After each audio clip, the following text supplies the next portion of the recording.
AI is everywhere right now. Every marketing team is using it, every agency has some version of it running in their workflow, and every executive is asking how to do more with less headcount. The question isn't whether your team should be using it, it's whether you're using it well. Today, I'm walking you through the 10 areas where marketing teams and agencies are actually getting results with AI in 2026.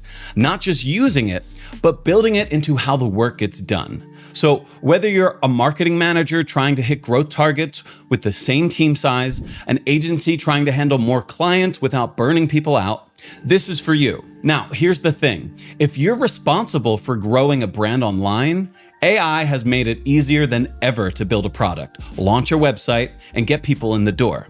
And that's great. But it also means the market is more crowded than it's ever been. And if you don't know what's actually working for your competitors, you're just guessing. And that's where today's sponsor comes in. Meet Similarweb. You know the feeling. You're in a meeting, someone asks why your competitor is growing faster than you, and you have no answer. That's exactly what Similarweb fixes. You open it, you type in any competitor, and you can see exactly how they're growing online. Let me show you what that means. Now, I'm going to pull up 3 brands, Nike, Adidas, and Lululemon. Let's go to the marketing channels report. This shows you the full breakdown of where the traffic is coming from. Organic search, paid ads, referrals, all 3 brands side to side. So when you're thinking about where to focus your budget, you're not making assumptions. You're looking at what's actually driving traffic in your space. And then there's the ad intelligence page. You can see what your competitors are spending on ads and pull up the actual creatives that are running themselves. The ad itself, the landing page it goes to. So if something's been running for a while, it's probably working. So that's a useful shortcut. And this next one I think is underrated right now. Similarweb tracks how often your brand shows up in AI-generated answers and how often your competitors do. As more people start their searches through AI, that's becoming a real traffic channel.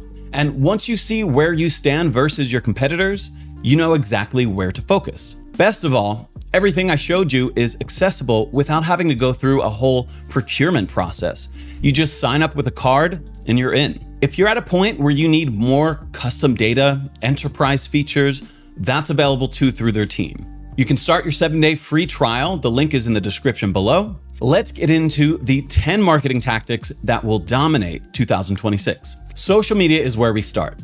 And here's the problem most people have. You're creating content from scratch every single time. It's exhausting, it's inconsistent, and it doesn't have to be that way. The move that changes this is content atomization. You take one piece of pillar content, a webinar, a case study, a product launch announcement, and you turn it into a full week of content in about 15 minutes.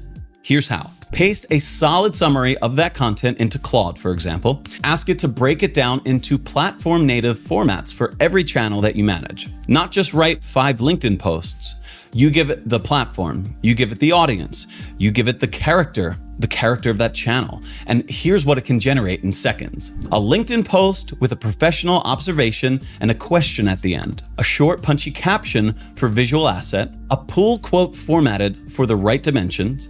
Now, one webinar becomes content for every single platform. Now, here's the part nobody mentions. Once that's done, ask Claude to list the 5 questions your audience is most likely to ask after seeing this content. Those become your comment reply templates, your next content ideas, the foundation of your next email sequence, all from one prompt. Next, let's talk about email marketing. Now, you've probably heard about using AI to generate subject lines, and that's fine, but subject lines are cosmetic.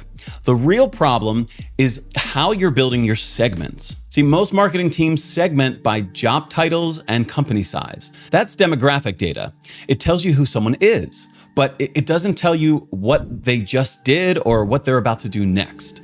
Here's a better approach. Describe the specific moment in your customer's journey to Claude. Someone who downloaded a pricing page twice, but hasn't booked a call. Someone who finished onboarding, but hasn't touched the product in 2 weeks. Someone who's been a customer for a year and they only opened 3 emails about a competitor. Then ask Claude to write an email sequence for that specific moment, not a nurture series, a response to a signal. So what you get back sounds like you were paying attention because the brief was specific enough to make it feel that way. That level of detail in the prompt is the difference between an email that gets a reply and one that just gets deleted. That brings us into talking about content strategy. The tactic that actually moves the pipeline is designing your content calendar around your customers' moments of truth. So these are specific moments when they're most likely to switch, commit, or walk away. To find these moments, you need to give the AI a lot of raw material. Sales calls notes, support tickets, one-star reviews, NPS comments. Claude handles this well because the content window is large and it doesn't lose the thread halfway through a long document. So here's the workflow. Collect raw customer inputs, real ones, not made up ones. Paste them into Claude. Ask it to identify the 3 to 5 moments in the customer's journey where someone is most emotionally activated. And then build your content calendar around those moments, not around a weekly publishing schedule. See, content that meets someone at the right moment converts differently than content published because it's a Tuesday and the calendar says blog post. The next area AI is changing everything is ad copy. The advanced tactic here is something called competitor empathy mapping. Almost nobody is doing this well. You find your top 2 or 3 competitors' paid search ads or paid social ads. You can find these manually through an ad intelligence tool. Paste them into Claude, ask it to identify the emotional trigger in each ad, what fear, aspiration, or frustration is it pulling on, and then ask Claude to write counter-positioning variations. Address the same emotion, but reframe the outcome towards your product. So what you're doing is borrowing your competitor's audience research. They already paid to find out what emotional frequency their buyers respond to. You're just using that insight more efficiently. For paid search specifically, stop generating 1 or 2 headlines and starting from scratch. Ask Claude to write a full responsive search ad, 15 headlines, and 4 descriptions. Organize them into 3 thematic clusters so you can see at a glance which angle each one is built around. So that goes from 20-minute copy session to a 2-minute one. And the output is already structured for how the ad platform actually serves them. Next, let's talk about landing pages. The real lever here is not generating an outline and filling it in. It's starting with objections instead of aspirations. See, most landing pages are built around what the product does. The ones that convert are built around why someone almost didn't fill in the form. Here's the prompt. Ask Claude to list the top 5 objections a buyer in your category has right before they decide not to submit a demo request. Ask it to think like someone who just clicked your ad and is 30 seconds from leaving. Then for each objection, ask it to write a hero message that opens with that objection and immediately resolves it. What you end up with is 5 completely different opening angles for your landing page. Run them as A/B tests, testing the hero messages built on real objection mapping. It almost always beats testing button color or CTA wording because you're addressing the reason people leave, not the reason they arrived. Now, let's move over to product descriptions. Most people treat this as admin work, but it's not. In 2026, your product descriptions are being read by AI systems that decide whether to recommend you when someone asks an AI assistant for a comparison. That changes the brief. The structure that works for both human buyers and AI systems looks like this: a clear comparison section against 2 or 3 alternatives, an FAQ block with at least 5 questions, a plain language summary of what category the product belongs to. Ask Claude to write product descriptions in that structure. The comparison section is what buyers in evaluation mode are looking for. They're already comparing you, so give them that frame.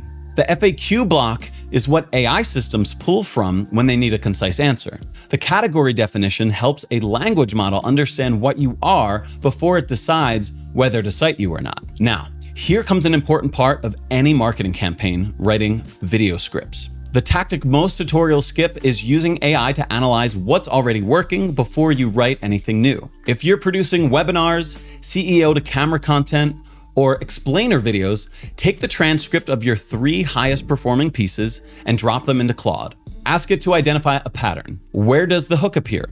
How long does the problem framing run before the first example lands? So once you have that pattern, use it as a structure brief for every new script. You're not copying yourself, you're encoding what's already resonating into a repeatable format. And if you don't have your own transcripts yet, do the same thing with a competitor. Find the top 3 videos in your category, run those transcripts through Claude, extract the formula, and your next script starts from a data-backed structure rather than a blank page and a guess. Next, let's focus on customer research for a moment. Generating a buyer persona based on a job title and company size, that is not research.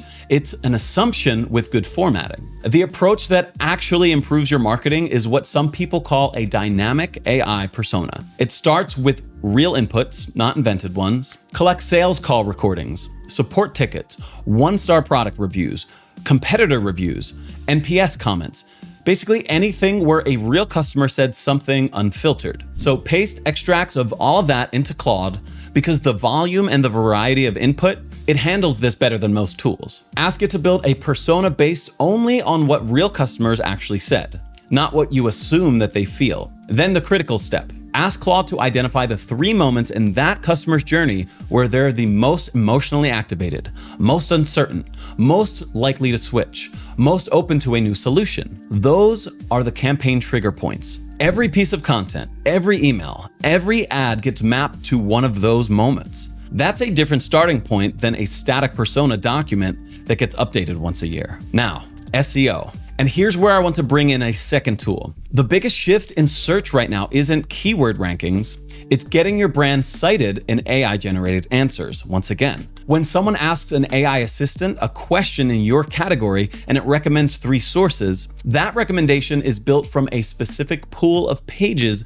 the AI already trusts. So your job is to find out which pages those are and get your brand on them. So here's the workflow.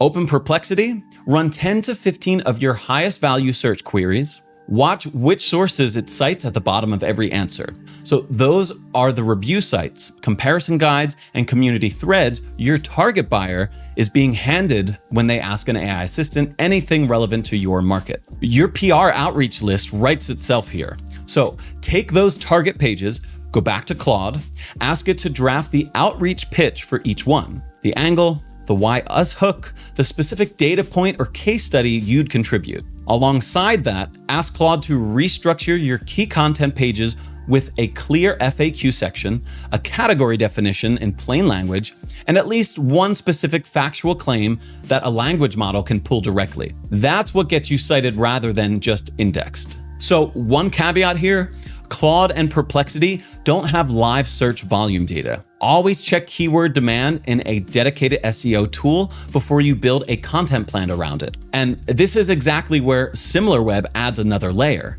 The keyword gap analysis and traffic reports show you which terms your competitors are already owning in organic search.